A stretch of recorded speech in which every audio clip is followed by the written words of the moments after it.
오늘 이 시간 우리에게 주시는 하나님의 말씀은 구약성경 신명기서 6장 말씀입니다.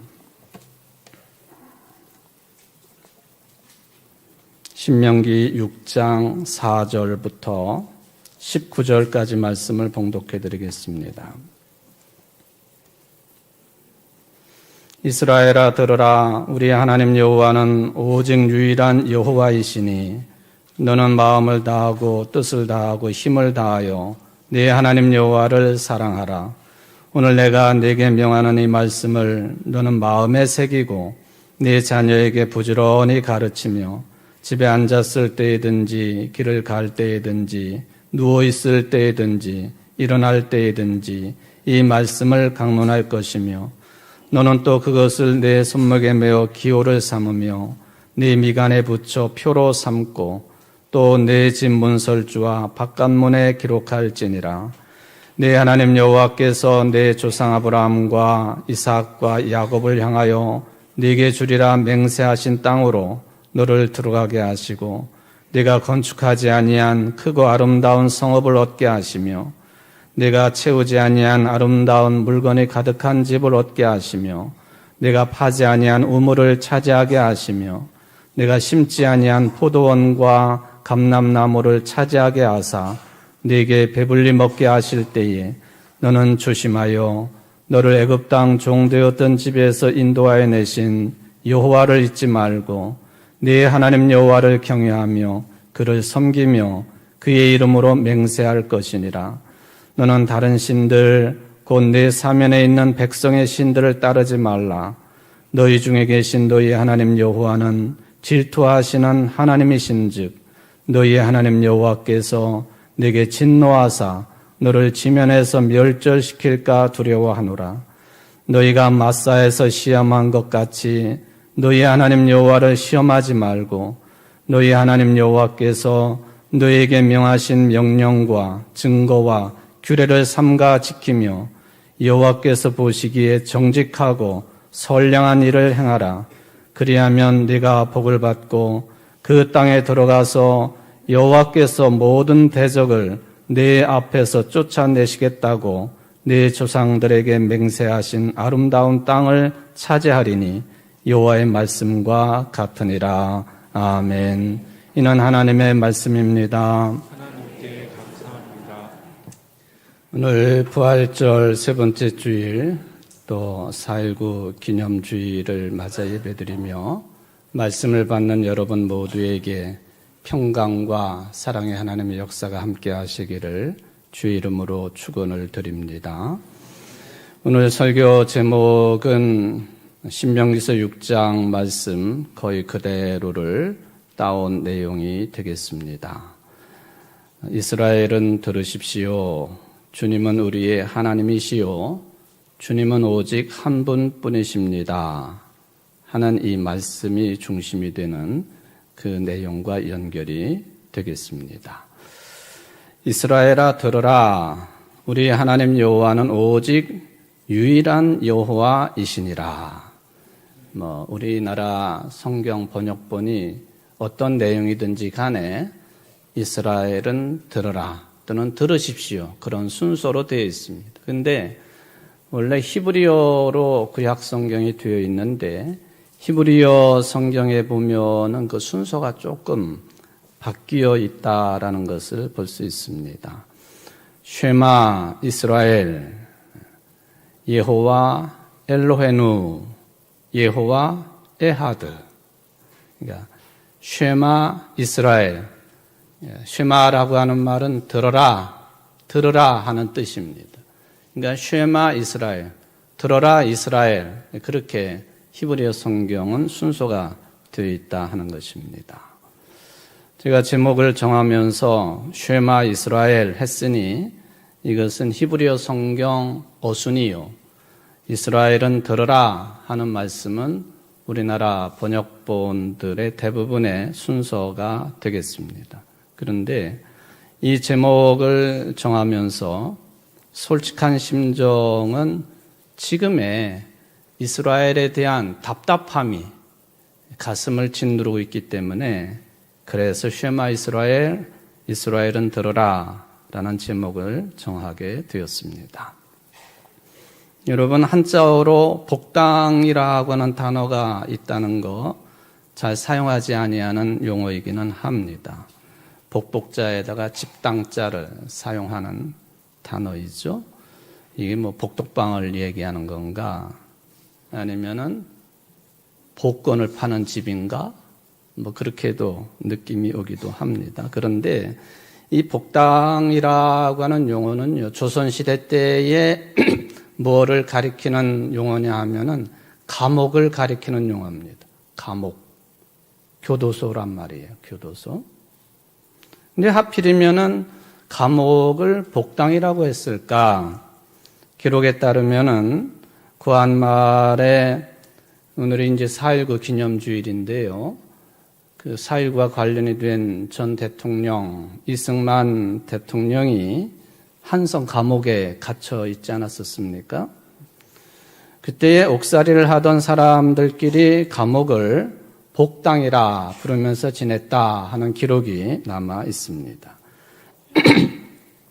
그것은 감옥에서 같은 수감자들에게 기독교의 복음을 전도를 했고, 그런 차원에서는 예수님의 복이 있는, 예수님의 복이 넘치는 곳, 그런 개념으로 복당을 사용했다, 그렇게 알려져 있지요. 근데 이 용어는 전 대통령이 사용한 용어가 아니고 이미 중국에서 이제 고사성어에 나오고 있던 내용을 이제 채용을 한 것이다, 그렇게 보시면 되겠습니다. 중국 북제 때에 위수라고 하는 사람이 편찬한 위서 형벌지에 보면은 부인유고 즉사선 고 영어여 복당동거라는 표현입니다. 그러니까 사람이 갇혀서 고생을 하면 착함을 생각하게 된다. 그러므로 감옥살이는 복당과 더불어 지내는 것이다 하는 그런 내용이 되겠습니다. 더 거슬러 올라가 보면은 후한시대 때에 5월 춘추에 나오는 구절이기도 합니다. 하위 덕근 우위 복당. 재앙은 덕의 뿌리가 되고 또 근심은 복이 드는 집이 된다 할 때 그 복당이라고 하는 개념입니다. 이런 접근이라고 한다면은 이제 여러분들이 오랜 세월 섬기고 있는 우리 청주제일교회 이 자리는 복당이라 해도 틀리지 않습니다. 잘 아시는 것처럼 우리 교회 이 자리는 조선시대 때에 5군데 흩어져 있던 진영 가운데 중영이 있던 자리죠. 경찰 업무를 보던 사람들 또는 뭐 군사 업무를 보던 사람들이 주둔했던 곳, 이게 이제 중영 자리입니다. 얼마 전에도 제가 말씀을 드렸지만은 민노아 선교사의 미국의 선교 보고 내용 가운데 보면은 그 이전에 그 목사 사택이 고문실이었다. 그러니까 주인들을 고문하던 공간이었다 하는 그런 이야기가 기록되어 있지 않습니까?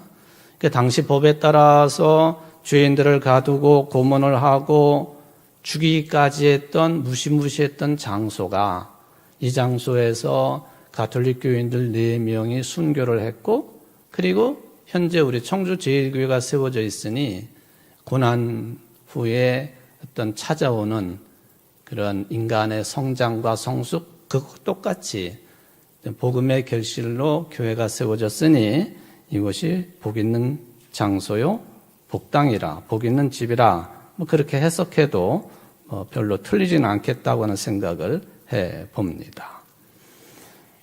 오늘 이제 이스라엘은 들으라, 이스라엘이라고 하는 그 사람 이름이기도 하고 민족을 지칭하는 이름이 나와 있습니다.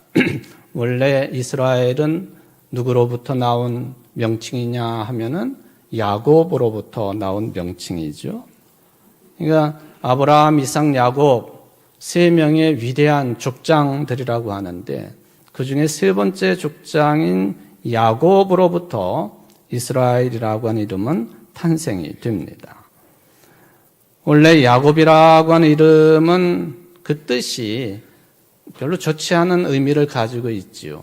남을 속이는 자, 사기꾼, 남의 뒤통수를 치는 자, 남의 발 뒤꿈치를 잡는 자, 뭐 그런 뜻을 가지고 있는 게 야곱이라고 하는 이름입니다. 야곱이 형제가 쌍둥이로 어머니 뱃속에서 자라나지 않았습니까? 형 에서가 먼저 태어나려고 하니까 형의 발 뒤꿈치를 동생이 잡았단 말이에요. 그래서 그 이름이 야곱이에요, 야곱. 그 이름값을 하느라고 그랬는지 모르지만은 아버지 이삭과 형 에서를 속이고 장남이 아님에도 불구하고 장자권을 빼앗았고 장자만이 가지고 있는 축복권도 빼앗았습니다. 그리고는 어머니의 도움으로 외삼촌 라반의 집으로 도망을 갑니다. 옛날에 아이 땅, 우리가 잘 알고 있는 베델 땅에서 하나님을 만날 때에도 하나님과 거래를 했던 인물입니다. 하나님 나를 이렇게 그냥 제대로 돌아오기만 하면은 하나님이 시키는 대로 제가 약속을 지키겠습니다. 조건을 붙이면서 자신의 생존에 집착했던 인물. 외삼촌 라반의 집에서도 이런 기질을 한껏 발휘를 합니다. 외삼촌 라반의 집에서 나올 때에는 부인도 4명이나 되고 자식들도 많고 재산도 어마어마하게 불어났습니다. 꾀가 많은 사람으로, 머리가 좋은 사람으로 외삼촌 라반의 등을 치고 많은 재산을 불렸던 인물이다. 그 해석이 가능합니다. 그리고는 형 에서를 만나러 가는데 부인들, 자식들, 재산들 대부분을 앞세우고 형이 어떻게 나오는가 지켜보면서 그는 야복강가에서 하나님의 사람과 밤새도록 씨름을 합니다. 어쨌든 이 야곱이라고 하는 인물은 자신밖에 모르는 인물로 성경에 그려져 있습니다. 그럼에도 불구하고 하나님은 야곱을 이미 택하신 분이시기 때문에 그대로는 족장의 대를 이어갈 수 없기 때문에 야복강가에서 밤새도록 그와 씨름을 하시고 그의 환도뼈를 치셨고 절뚝거리게 만드셨습니다. 그런 차원에서 보면 야곱에게 있어서 야복강가는요 복당입니다. 신체적으로는 불구가 되었지만은 그의 이름이 야곱에서 이스라엘로 변화되지 않습니까? 하나님과 겨루어서 이긴 사람, 어마어마한 그런 의미를 가지고 있는 이름으로 바뀌게 됩니다. 바로 그 이스라엘이 지금 전쟁과 휴전을 거듭하고 있는 그 이스라엘입니다. 국가의 이름으로서 이스라엘이지만은 그 시작은 야곱으로부터 되었다 하는 것을 알 수 있습니다. 특별히 한국의 그리스도인들에게는 이스라엘 그러면은 그냥 쉬운 표현으로 이러지도 못하고 저러지도 못한 대상입니다. 이스라엘이라고 하는 나라에 대한 감정이 대부분 양가 감정이에요. 하나님께 수많은 민족들 가운데 가장 먼저 택한 민족이니 함부로 대할 수 없다는 생각도 있습니다. 함부로 대했다가 하나님의 진노하심에 놓일 것 같은 두려움이 있는 민족이 이스라엘입니다. 또 한편으로 보면은 다른 느낌은 현재 이스라엘을 생각해 보면 어찌 저리도 폭력적이고 야만스러운 민족이 되었을까? 참 미운 생각이 드는 것도 솔직한 심정입니다. 바로 이 이스라엘 사람들이 율법서 창세기부터 신명기까지 책이 있는데 5권의 책 중에 가장 사랑하는 책을 꼽으라 그러면은 5번째 오늘 본문이 들어있는 신명기서입니다. 본문에 보면은 하나님의 말씀을 이마에도 손목에도 문설주에도 매달고 다녀라 또는 붙여라. 이마에 말씀의 과학을 매달아서 붙이고 손목에도 말씀의 과학을 매달고 다니고 집 출입문 쪽에도 하나님의 말씀을 거기다가 매달아 놓고 그렇게 살라는 거죠. 늘 보여주는 그림이지만은 여러분들 사진을 보시면은 기도하는 이스라엘 사람 저 왼쪽에 군인도 이마에 말씀의 과학이 붙어 있잖아요. 왼손 여기 팔이 굽어진 데 보면은 말씀의 과학 까만색의 말씀의 과학이 붙어 있죠. 오른쪽에 저게 메주자라고 하는 문설주에 붙여놓는 말씀의 틀입니다. 그런데 대부분의 이스라엘 사람들은 이 말씀의 과학에 어떤 내용을 담고 있느냐? 신명기 6장의 말씀이에요. 신명기 6장. 그 중에서도 3절 말씀, 이스라엘아 듣고 삼가 그것을 행하라. 그리하면 내가 복을 받고 내 조상들의 하나님 여호와께서 내게 허락하심 같이 젖과 꿀이 흐르는 땅에서 내가 크게 번성하리라. 하나님의 말씀에 따르면 순종하면 젖과 꿀이 흐르는 가나안 땅에서 크게 번성할 것이다. 참 귀한 말씀이지요. 이것을 뒤집어서 해석을 해보면요.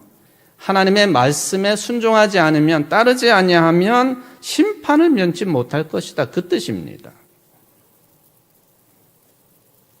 그런데 이 높으신 하나님의 말씀에 순종한다고 하는 것이 쉬운 일이 아니란 말이에요.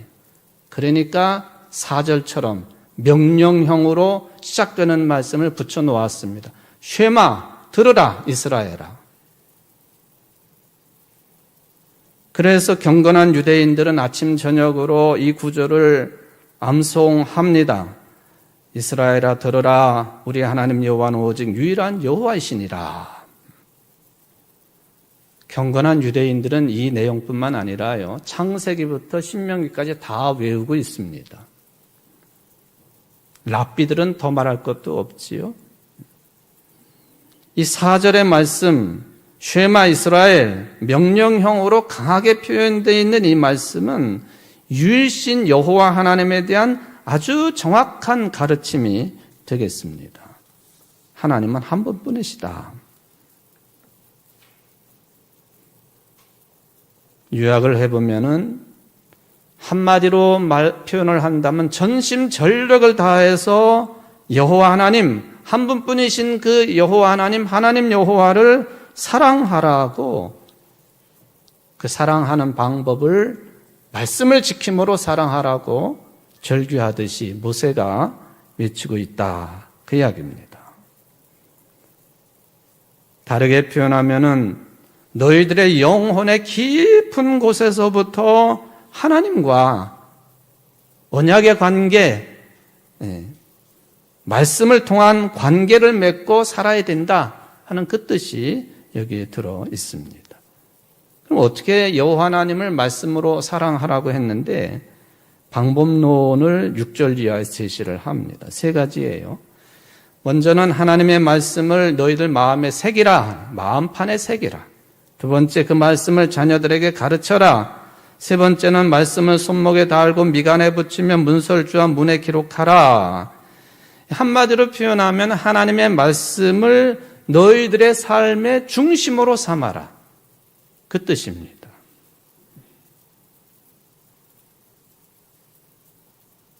강력한 어투예요. 명령형입니다. 주로 구약성경에서 명령형으로 표현될 때는요, 잘 지키지 못하기 때문에 명령하는 거예요. 그러니까 하나님의 말씀에 귀를 기울이는 것, 그만큼 어렵다는 얘기예요.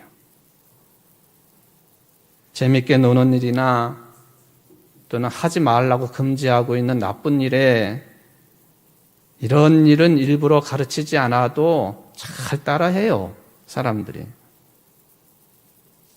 그런데 하나님의 말씀대로 산다고 하는 것, 이게 노는 것처럼 나쁜 일 하는 것처럼 다가오지 않기 때문에 사람들이 잘 듣지를 않습니다. 경청을 하지 않는다 하는 그런 뜻으로도 표현해 볼 수가 있겠습니다. 귀를 기울이지 않으면 들을 수 없는 소리가 분명히 존재하지 않습니까? 근데 중요하지 않은 소리는요, 귀를 기울이지 않아도 잘 들리게 되어 있어요. 중요한 소리는 귀를 기울이지 않으면, 경청하지 않으면 잘 들리지 않게 되어 있다는 거예요. 현대인들의 특징 중에 하나가 다른 사람 말에 경청할 줄 모른다는 거 아니에요? 어디까지나 그냥 못 죽어도 뭐 해도 고라고요? 곧 죽어도 고, 참. 곧 죽어도 고라고 자기 말만 할 줄 알아요.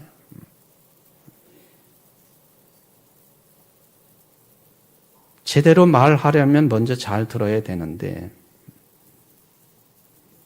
한국 교회의 약점 중에 하나가 취약함에 놓여 있는 사람들의 목소리에 귀를 기울이지 않는다고 하는 것.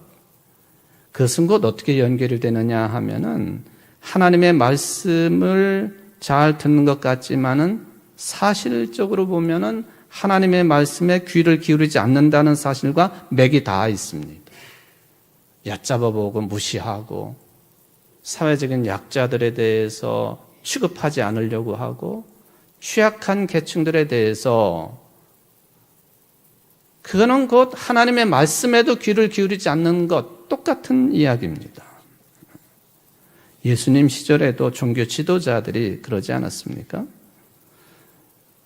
예수님께서 죄의 문제를 가지고 서기관들과 논쟁을 벌인 적이 있었습니다. 예수님께서 중풍병자에게 내 죄가 용서받았다라고 하니까 난리가 났어요. 신성모독이라고. 그렇게 따지는 서기관들에게 예수님이 나에게는 죄를 사하는 권세가 있다라고 말씀하십니다. 고대 유대인들에게 가난한 사람들, 장애인들은 모두가 죄인들입니다. 본인이나 부모가 죄를 지었기 때문에 그런 불행한 운명에 떨어졌다고 하는 신앙의식이지요. 그래서 자꾸만 회개하라고 충고하고 다그쳤습니다.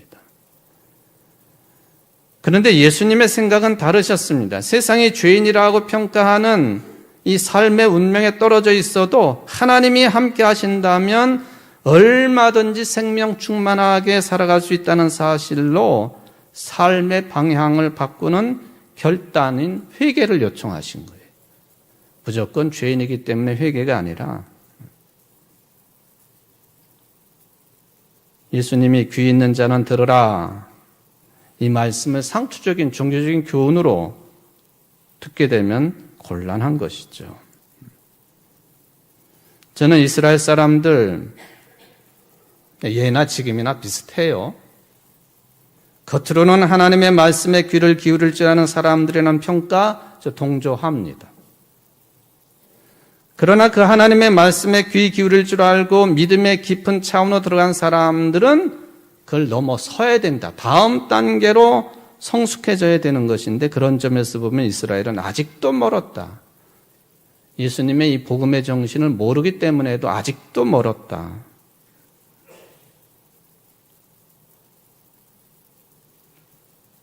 오늘 신명기서 본문을 보면은 그저 하나님에게만 집중하라고 하는 매우 제한적인 가르침을 주는 것처럼 느껴지기도 합니다. 결코 그렇지 않습니다. 하나님의 말씀대로 사는 것이 하나님을 사랑하는 것이라고 하는 이 쉐마의 말씀은 참 지당한 말씀이에요. 그런데 율법이 제한적이라고 우리가 평가하는 것은 하나님을 사랑하라 하고 자신의 동족인 유대인은 사랑하라고 하지만은 헬라인이라고 표현되고 있는 유대인 외의 이방인들은 미워하라고 하고 이웃사랑에 대해서는 무자비할 정도의 태도를 가지고 있는 것이 이스라엘의 맹점이고 그리고 성경 전반에 흐르고 있는 중요한 맥락을 놓치고 있는 삶의 태도라 하는 거예요. 오늘 본문에서도 19절까지 읽었습니다마는 하나님을 사랑해야 되는 것 당연하지요. 그리고 마지막 뒷부분에 가보면은 이웃에 대해서 표현하기를 올바르고 선한 일을 하라고 하십니다. 이웃에 대해서 올바르고 선한 일을 해라. 가톨릭 번역에서는 주님의 눈에 드는 옳고 좋은 일을 하라고, 하나님이 보시기에 선한 일을 하라고, 여호와의 보시기에 올곧고 좋은 일을 하라고, 이게 성경 전체 66권을 흐르고 있는 가장 중요한 맥락인 하나님 사랑, 이웃 사랑. 그런데 이스라엘이 왜 그렇게 이웃들에게 모질게 굴고 있습니까? 그러니까 성경 해석을 제대로 하고 있지 않다라고 평가가 되어집니다. 예수님께서도 복음서에 보면은 하나님을 사랑하고 이웃을 내 몸처럼 사랑하는 것이 율법과 선지서의 본래 뜻이라고 하십니다. 그러니까 성경 전체의 뜻이라는 거예요. 마태복음 22장에 보면은 이와 관련된 내용이죠. 예수님을 시험하는 사람들이 세 부류가 시차를 두고 예수님께 계속 와가지고 시험을 들게 합니다. 마치 1차 전쟁을 치르고 2차 전쟁 치르고 3차 전쟁 치르는 것처럼 계속해서 예수님을 시험할 만한 내용을 가지고 대들고 있습니다. 바리새인들은 세금 문제를 가지고 대들었습니다. 사두개인들은 부활 문제를 가지고 대들었습니다. 그러나 모두 다가 예수님의 말씀을 듣고는 놀라서 아무 말도 하지 못하고 떠나버렸습니다. 세 번째 전쟁이 벌어졌는데 율법사가 찾아왔습니다. 이 사두개인들, 바리새인들이 예수님의 대답을 듣고 아무 말도 못하고 돌아가는 것을 보고 이 율법사는 자기 자신이 가장 자신 있게 여기고 있는 분야를 가지고 예수님을 시험합니다. 율법사가 뭐 하는 사람입니까? 율법을 전문적으로 연구하는 사람 아닙니까? 자신 있게 묻습니다. 율법 중에 어느 계명이 가장 큽니까? 율법사가 예수님에게 물어본 내용이에요. 그 당시만 해도 사두개인, 바리새인, 율법사 뭐 이런 사람들 유대교 틀 안에서 보면은 하나인 것 같지만요. 율법의 해석에 있어서는 각자의 길을 가고 있었습니다. 논쟁이 끊이지 않았습니다. 그 중에 가장 큰 논쟁의 주제가 뭐였느냐 하면은 어떤 계명이 가장 큰 것이냐였어요. 율법 중에 어떤 계명이 가장 큰 계명이냐. 예수님이 답변하셨습니다. 첫째 되는 계명은 내 마음을 다하고 목숨을 다하고 뜻을 다하여 주 너의 하나님을 사랑하라. 둘째 되는 계명은 네 이웃을 네 자신과 같이 사랑하라 하고 말씀하십니다. 우리는 단순해가지고 크고 첫째 되는 계명은 하나님을 사랑하라 그러니까 그게 제일 중요한 것이고 두 번째 계명은 그거보다 좀 낮은 계명으로 받아들이는 게 보통입니다. 아니에요. 이거는 무엇이 더 중요하고 덜 중요하고의 문제가 아닙니다. 22장 39절에 보면 둘째도 그와 같으니 둘째 계명 이웃을 내 몸처럼 사랑하는 계명도 하나님을 사랑하라고 하는 계명과 같다. 그 중요성이 같다. 마음을 다하고 목숨을 다하고 뜻을 다하여 이웃도 사랑해야 된다. 그런 계명으로 받아들일 수가 있는 거죠.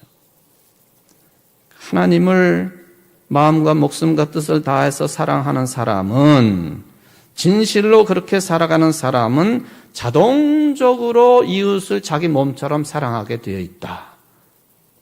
믿으십니까? 나는 왜 그게 안 될까? 첫 번부터가 안 된 거예요.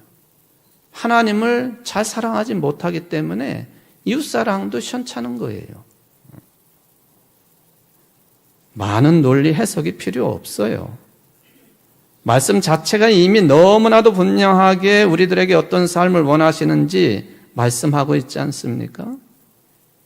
그럼 우리가 힘써야 될 것은 이 두 계명의 의미가 뭐냐 하고 따지고 이해하는 것이 아니라 행하면 돼요. 하나님을 사랑하고 이웃을 내 몸처럼 사랑하는 삶을 살아가면 되는 것이죠. 문제는 유대인들은 자기의 이웃을 유대인 동족으로만 제한했다고는 데 있습니다. 같은 유대인들끼리만 이웃이라고는 생각이 가득 차 있었습니다. 이런 상황을 잘 나타내주는 예수님의 말씀이 유명한 누가복음 10장에 있는 선한 사마리아 사람의 비유 아니겠어요? 사마리아 사람을 통해 가지고 강도 만난 사람이 치유받게 하십니다. 누가 내 이웃이냐? 자비를 베푼 사람입니다. 너도 가서 행하라. 예수님의 결론이지요. 오늘 본문에 보면은 하나님을 사랑해야 될 것이고, 그리고 이웃에 대해서 올바르고 선한 일을 행해야 된다고. 이게 성경 66권을 꿰뚫고 있는 중요한 맥락입니다. 야곱에서 이스라엘로 변화된 이스라엘을 지금 보십시오.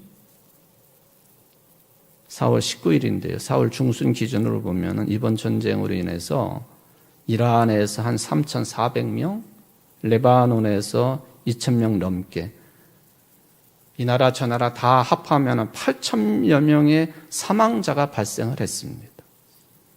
그런데도 이 하나님의 택한 백성들인 이스라엘 사람들을 상대로 히브리 대학에서 여론조사를 해보니까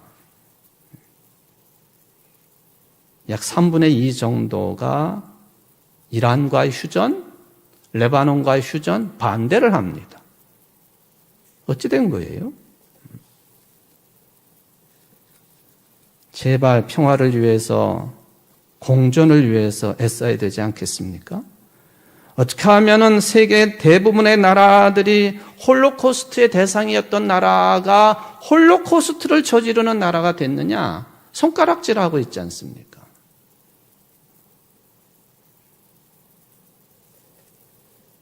평화와 공존이 그렇게 어려운 일인가?